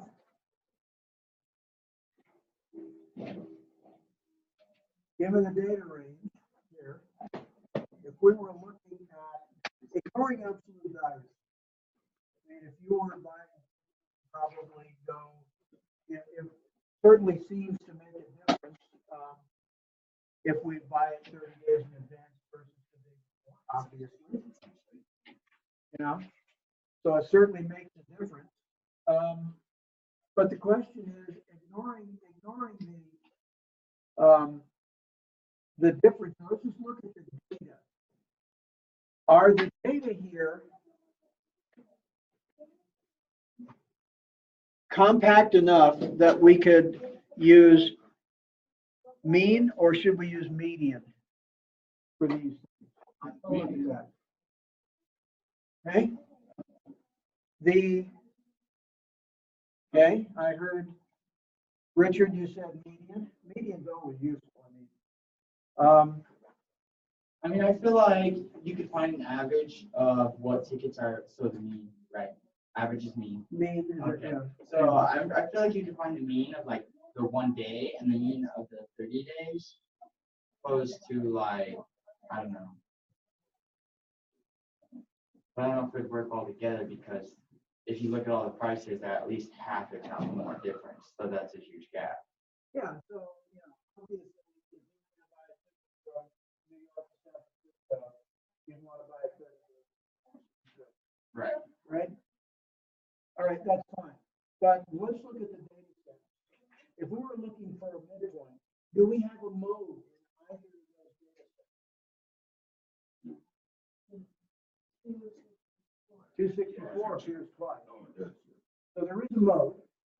Okay, let's just take a look. If we were to take a mean, if we were to put this in order? Okay, we've got 244, 260, 264, 264, 278, 280, and 318. Okay. What's the median? Our median? Yeah. Is gonna be 264, because it's in the middle. 1, 2, 3, 4, 5, 6, 7. So 1, 2, 3, 4. So 264 is the median. Okay, so we are just using the top line. Right now, we're just using the top line. Right. I mean, clearly, there's a big difference right now. But we're looking at only this one data set. So we're looking at the median here. We have a fairly tight grouping between 260 and 280. Okay. So we have 244 is a little bit low, 318 is a little high. This is fairly compact data set. I think if we average them, we took the mean, it come out to be pretty close to that number. I haven't done the numbers. But let's take a look at this other data set. It goes 456, 536, 567, 614, 628, 943, and 1088. Okay? In this case, would we want to take the mean? Or would we want to take the mean? Yeah, we have a couple of high values. We've got some group here, and not as tight a grouping as the 30-day advance there, right? So a good measure here would be the median. We've got 7 data points. So the median here is 614. My bet is the mean would be over here toward somewhere in the 700s. So it's not fun.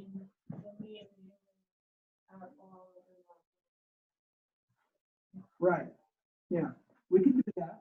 mean, I'm not saying we're not doing like this, because I want, we're gonna need to take another quick break. But that's one way of looking at this midpoint basis.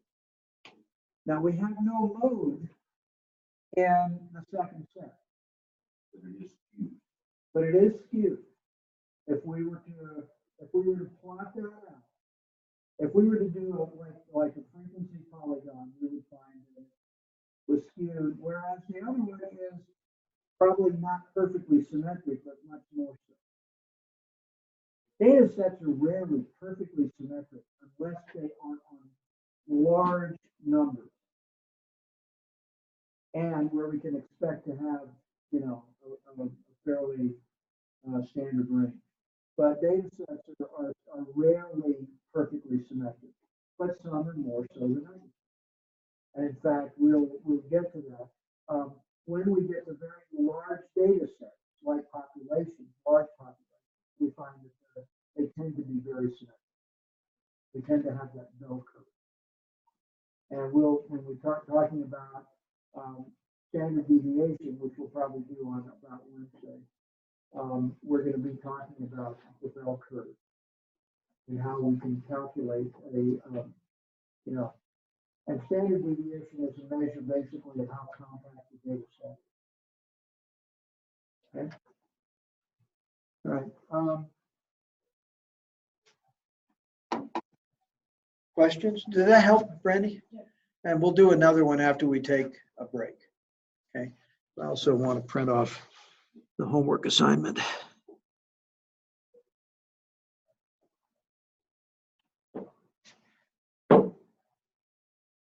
Okay. So we'll resume this recording.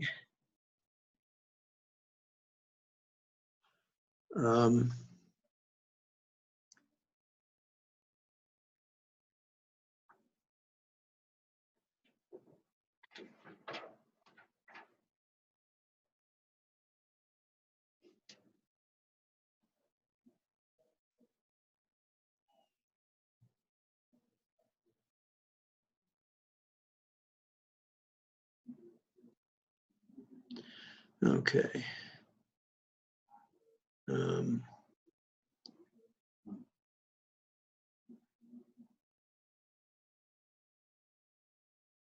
right.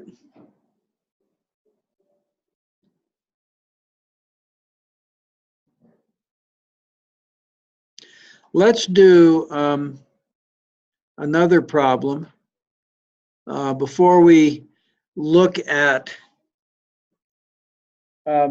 concepts, measures of variation. That is something that we have to get into, and we're going to go into that in more detail on Wednesday. Your homework this week is measures of variation. I'd like to go back and look at data, and let's go actually take a look on page 95 in your textbook. There's some problems for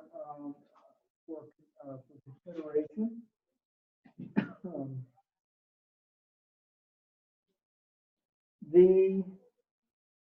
If we take a look, let's go to on page 95, number 16, and just take a look at data. Here we have raw data. It is not necessarily in any particular order, but the question is, does one country, this is a list of satellites from different countries, does one country have an exceptional number of satellites? Well, Obviously, one of them. Yeah. That's one. yeah, the next nearest value is 18. So if we were looking at a mean, that would be, we would have two choices. Because the 158 would have such an influence. Yeah, the actual mean would be, way high. So we look at this and we would reorder the data, and we would then take the middle value, the median value, right? Another choice might be to look at the number of data points we have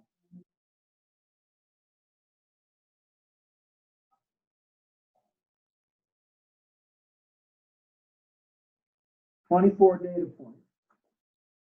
And we could use the idea of discarding about 10% of the top and 10% of the row. But we'd have to put them all in order. So we would throw out the 18 and the 158 as 2 of the 1. And then if we took a mean, You do that? yeah, it is a method of how to deal with it. Still. Can you take that to 18 because that's the next highest? So that's the next time. Rounded, we're gonna call it So if you take the 2 highest, you have to take 2 low. too low. That's always equal. That's Yeah, always you equal. want to take out. Okay. The effect of taking out the highest is going to be much less than the effect of taking out the lowest, right? So, pardon? It's another means that we have of dealing with. Yeah, and then we could take the mean. But we also would look at the mean. But here, we would also ask ourselves, are there any modes? Again, mode is another measure we have of what a common value is. Well, the modes are 1. 2. Yeah. Definitely one good overlap. Yeah, 1 is our most common. So clearly, that's not a good measure of the center of the street. Right? Mhm. So if we take out the top 2, or if we just measure, if we just reorder this, we've got 1, 2, 3, 4, 5, 6, 7, 8, 9, 10 of the values are 1 out of 24.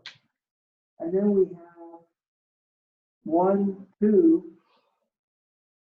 We have 2 values of 2. Right, so that gets us up to 12. And then we have 3 values of 3, so that's our next set. So right now, that's 15 of the values. So if we were looking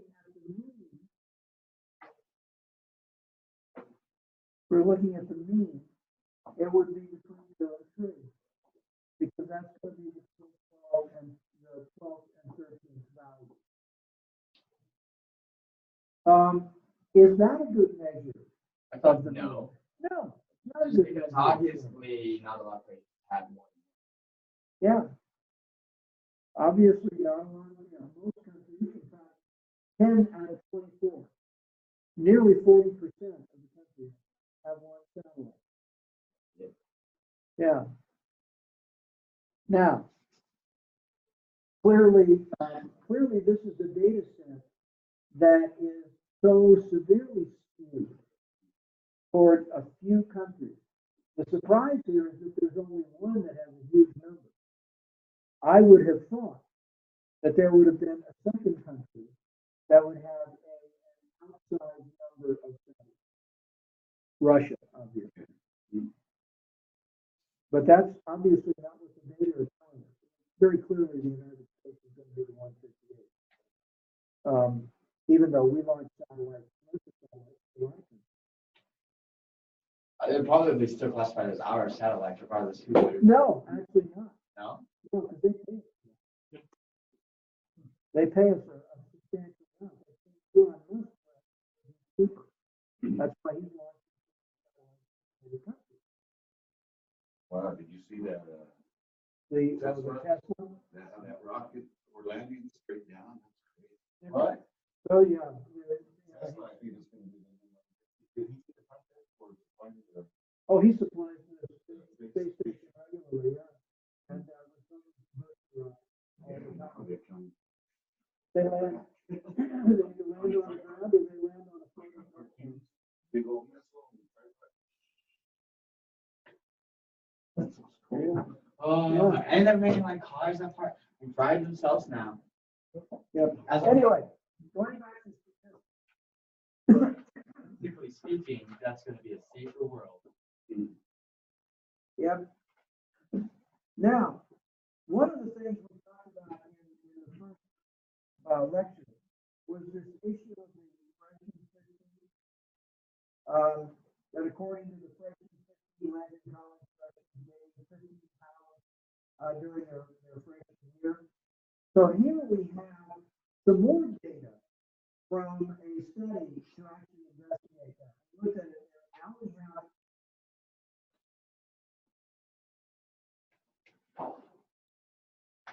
we have 18 data points instead of only 6 that we're now looking at. So the question is, in this data set, we've got some negative numbers indicating students lost weight, and positive numbers indicating that students gained weight. So is there anything in that would make you believe that the freshman 15 legend is true? Not really. Did anyone gain 15 pounds? The answer is no. Okay. These are the amounts of weight gained in kilos. So yeah, 6.8 kilos. So 2 people actually gained more than 6.8, while 3 people actually gained more than 6.8 kilos. But if we look at this data set, would we say that the freshman 15 legend was true? No. If we look at any group of people and look at weight gain over a period of time with a lifestyle change, we're going to probably see a data set similar to that. But we can have, now here we can have, so we have, our data is centered around 0. We have 2 people who actually did not gain weight at all. And then we have negative and positive values. So we have, you would look at this and would say this would be a skewed data set. If you look at starting at -5, which is the greatest weight loss, and ending at 11, it's going to be rather skewed as a data set. So, but if you were not even doing any statistics on this, you look at it and say, well, you know, given that we've got all this data here, the idea that we could expect to gain 15 pounds in our first year of college. Sure. Okay, that's a myth. So let's take a look at a couple. Is this helpful, Brandon? Number 4. Okay, nominal data. Okay. When the Indianapolis Colts recently won the Super Bowl, obviously it's been a while, the numbers from the were 29, a bunch of other numbers. Indians had listed in alphabetical order by the players.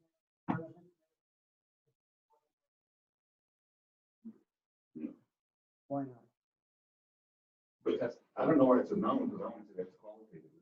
Well, nominal is a form of quantitative. Because that's what they represent, just the players, they don't Yeah, represent them. they're just another name for the. And the randomly generated. Well, No, some of those guys. Oh, yeah, really? yeah, Well, somebody else will have it and they'll pay them to buy it. yeah. Or. They're like it's not lucky numbers. Wow. Okay. Fair enough. Football players are very superstitious. John Elway was sick. Because he thought he helped him. That's the And penalty. he would actually say something. I wish I could. Yeah, I know. I wish I If you could were see John it. Elway, you could. Just to feel better. Yeah, just to feel like you were. You know? Superstition. Anyway, but okay. Randy, do you understand why that's because they're just another way of naming the player, and the order of the numbers here is no numerical meaning because it's all based on the alphabetical order of the right. So this sort of nominal data, which is just descriptive, it's just like color or whatever, or need. Not any, there is a numerical order, but again, that's not how we do it. It's just, they are assigned in some way. So, okay? That makes sense? Yeah, so like the receivers should be certain numbers, I think, the linemen should be certain numbers. Yeah. Yeah. But they don't. And occasionally, they take numbers out of the rotation, retired numbers, usually they're retired quarterback numbers. Or anything else, but also running back. It gets retired regularly. Yeah. So this is just basically the numbers are in the order of the players. Yeah, right, it's just taken off their jersey, so it's just a different name. You look at a football game, and when the announcers are talking, they will name the player, but they're checking their numbers. They can't do the player. I mean, clearly some are more obvious than others, the quarterback, the center, but when they're running around on the field, they have to identify them. And that's how they say, well, they name the guy, he just fouled the other, but they're looking at the numbers. It's just another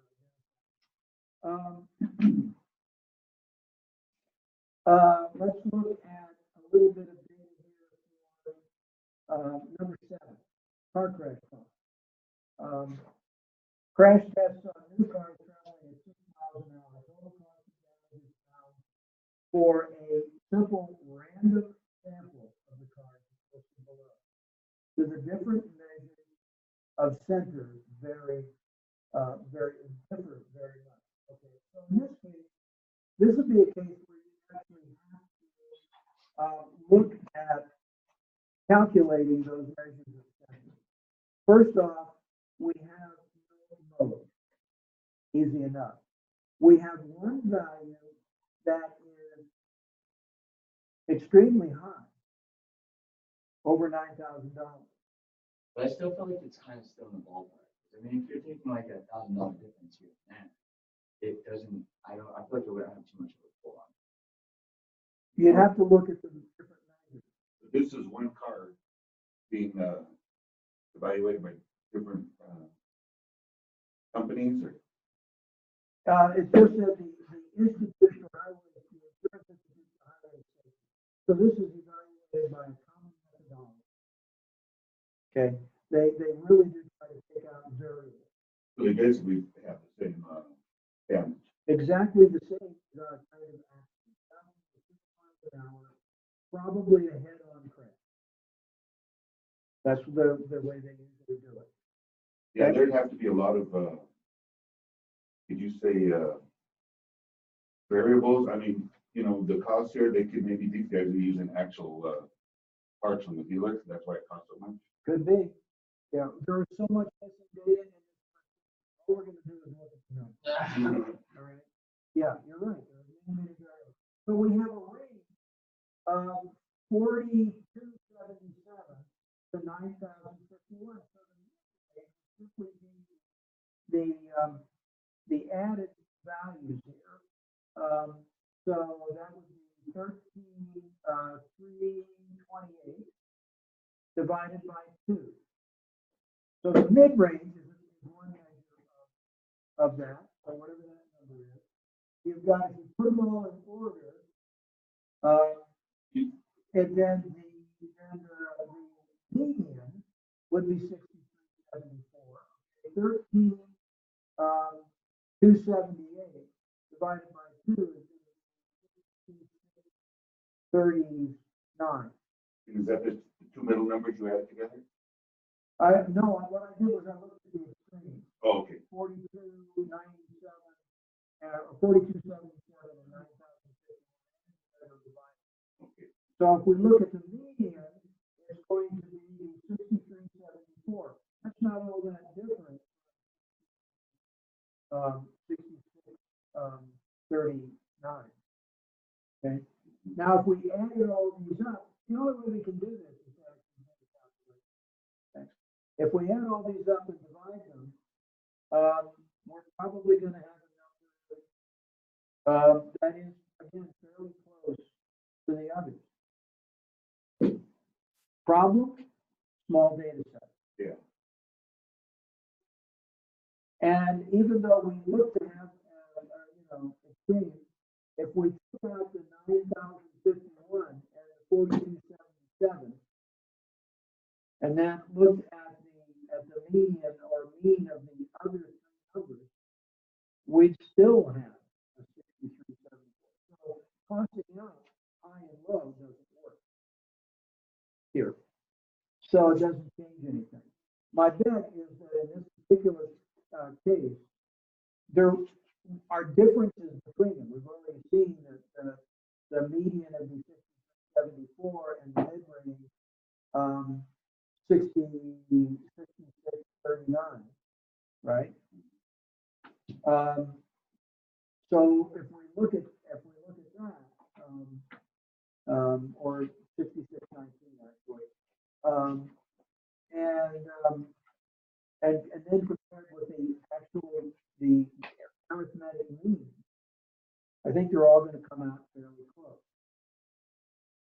However, if you were looking at this as, I want to buy one of these cars, which one would you buy? The one that has the cheapest repairs. The one that had presumably that meant least damage and therefore better construction. I would presume that it just was made by Dodge or something. And the other, you might look at the 951, BMW and Dodge. Dodge. Yeah, because it's much more expensive. So that's what's missing from Key. Yeah, if you're making a decision, so we're only doing this to evaluate the data. Okay, and if you were to look at that, it would sort of say, well, that's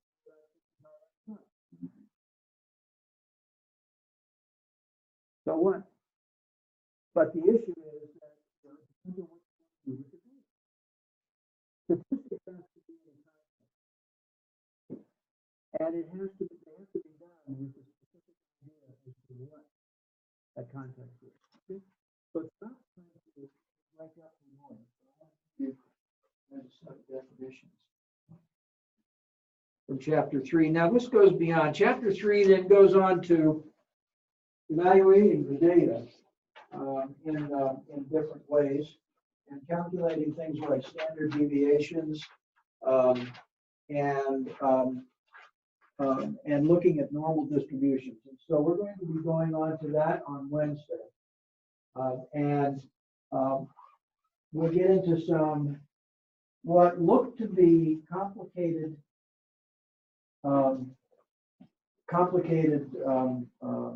calculations, but actually there are some very easy shortcuts to them. And we can look at ways of looking at the data. The thing about deviation from the norm or deviation from the midpoint of the data in a data set is really a measure of how compact the data is. And we find that when we calculate standard deviation, we find that most of the data is within 2 standard deviations of the midpoint. The extremes after that take us as outliers, and there are reasons for looking at that, and there are methods that there are purposes for looking at. So we'll talk about that on Wednesday. You know that standard deviation in both of those always be pretty close to the mid-range? Standard deviation depends on the actual variability of the data. The standard deviation